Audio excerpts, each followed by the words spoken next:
TET, upper primary, গ্রাম panchayat, ICDS, লক্ষ্য যাই থাকুক না কেন, আমার একটাই লক্ষ্য হলো সরকারি চাকরি। সেই স্বপ্ন নিয়ে শুরু করছি আমার 30 দিনের জার্নি, আমার 30 ডেজ স্টাডি চ্যালেঞ্জ। ভিডিওটা যথাসম্ভব পুরোটা দেখার চেষ্টা করুন, দয়া করে কেউ স্কিপ করবেন না। চলুন শুরু করি। এই ভিডিওটা হয়তো সাধারণ একটা স্টাডি ব্লগ, কিন্তু কয়েক মাস পরে যদি আমি সফল হই, তাহলে এটাই হবে আমার সাফল্যের গল্পের শুরু। সেই স্বপ্ন নিয়েই আজকের পড়া শুরু করছি। 30 ডেজ স্টাডি চ্যালেঞ্জের মধ্যে আজকে আমার দ্বিতীয় দিন। সকালটা শুরু করছি ঘর গুছিয়ে, কারণ আমি বিশ্বাস করি গোছানো পরিবেশে মনোযোগটা একটু বেশিই থাকে। আজকের টার্গেট লিখে নিচ্ছি, কারণ লক্ষ্য থাকলেই পড়াটা অনেক সহজ হয়ে যাবে, আর পড়াটা সহজ হলে আমরা গন্তব্যেও পৌঁছতে পারবো।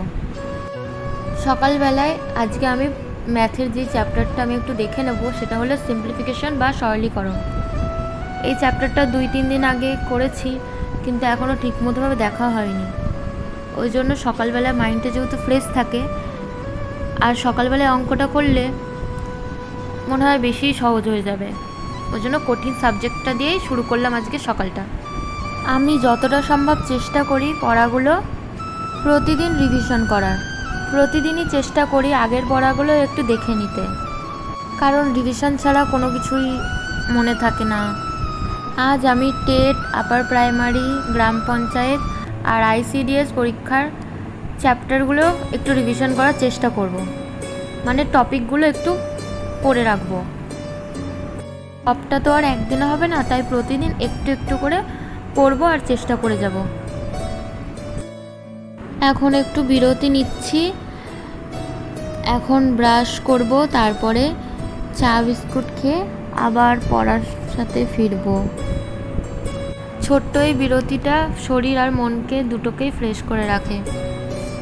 আর কোনো কিছুতে একভাবে পড়লেই তো আর হয় না, মাঝে মাঝে এই ছোটো ছোটো ব্রেকগুলো নেওয়া দরকার।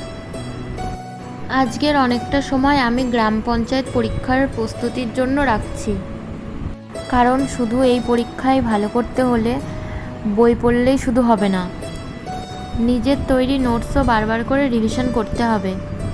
গত কয়েকদিন ধরে আমি গ্রাম পঞ্চায়েতের কোয়েশ্চেনগুলো নোট করে রেখেছি। গ্রাম পঞ্চায়েতের গুরুত্বপূর্ণ টপিকগুলোই নোটস বানানো রয়েছে। যদি আপনিও গ্রাম panchayat, upper primary plus TET সমস্ত কিছুই বা আইসিডিএস পরীক্ষার প্রিপারেশন নিয়ে থাকেন, তাহলে নিজের হাতে নোটস বানানোর প্র্যাকটিস করুন, আর সেইগুলোই মনোযোগ দিয়ে পড়ার চেষ্টা করুন। নিজের লেখা নোটসগুলোই কিন্তু বেশি মনে থাকে। গ্রাম পঞ্চায়েতের নোটস সব বানানো শেষ, এবার শুরু করছি পরের কাজ। আগের ভিডিওতে বলেছিলাম যে আজকে মক টেস্টের ভিডিও নিয়ে আসব, তো এরপরে আমি মক টেস্টের জন্য ফোন দেখে লিখে লিখে নিচ্ছিলাম, শুধু কোয়েশ্চেনগুলোই লিখছিলাম, উত্তরগুলো আমি পরে করব। আমি ফোনে থাকা মক টেস্টের প্রশ্নগুলো খাতায় ভালো করে লিখে নিচ্ছি, শুধুমাত্র কোয়েশ্চেনগুলোই লিখছি, উত্তরগুলো একদম লিখছি না।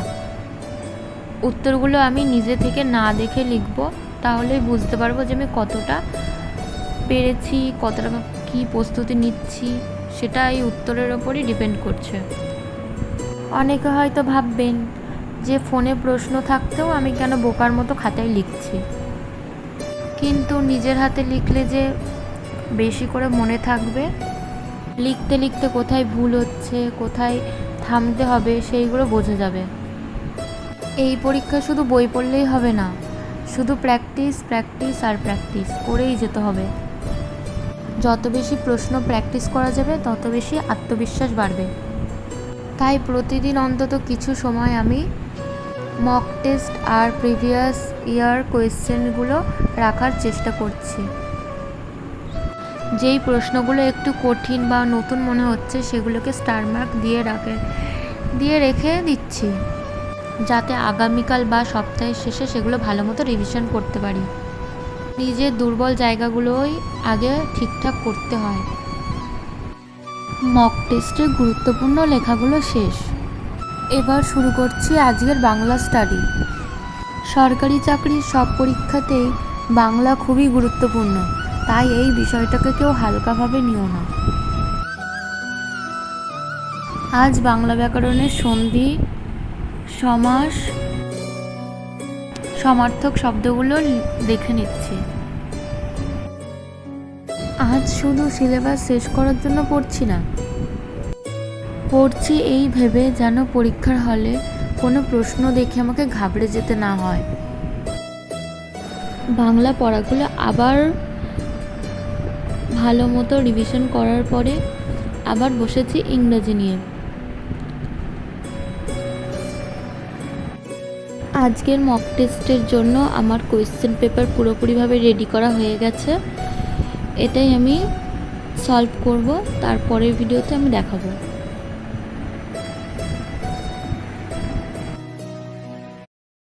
এই পরীক্ষায় ইংরাজি আর অঙ্ক এই দুটোতেই বেশিরভাগ ভয় লাগে, তাই এই দুটোই বেশিরভাগ করে করার, বেশি সময় ধরে করার চেষ্টাটাই করছি। বিকেলবেলায় একটুখানি পড়িয়ে আবার পরের দিনের কি পড়বো, কোন টপিকে পড়বো, কি রিভিশন দেব, সেইগুলোই খাতায় নোট করে রাখছি আর কোয়েশ্চেনগুলো লিখে রাখছি। কোয়েশ্চেন অ্যান্সার দুটো একসাথে লিখে রাখছি, যাতে পরের দিন ঘুম থেকে উঠে কোনো দ্বিধায় না পড়তে হয়, সরাসরি খাতা খুলেই যেন বই নিয়ে বুঝতে পারি।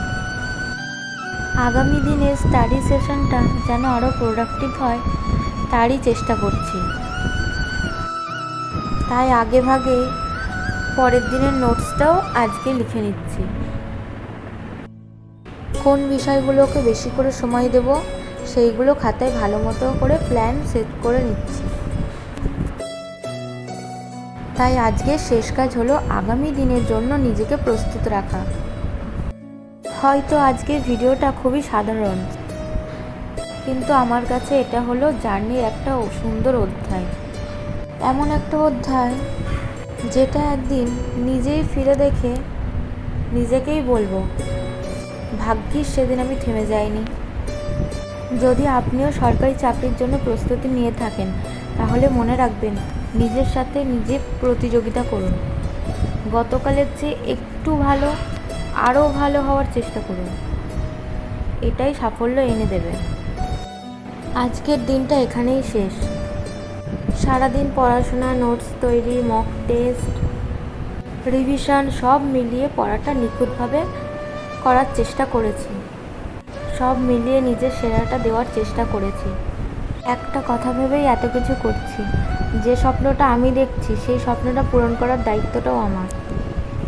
পরিশ্রম কখনো বৃথা যায় না, ফল পেতে হয়তো সময় লাগতে পারে, কিন্তু নিয়মিত চেষ্টা একদিন না একদিন অবশ্যই ফল দেবেই। আজ আমার 30 দিনের স্টাডি চ্যালেঞ্জের ডে 2 শেষ হলো, এখনও 28টা দিন বাকি। যদি আপনিও এই 30 দিনের চ্যালেঞ্জে থাকতে চান, তাহলে আজ থেকেই শুরু করে দিন। প্রতিদিন যতটুকু পারেন ততটুকুই পড়ুন, একসঙ্গে এগোবো, একসঙ্গে পড়বো, একসঙ্গে শিখবো। যদি ভিডিওটা ভালো লেগে থাকে তাহলে অবশ্যই একটা লাইক করবেন।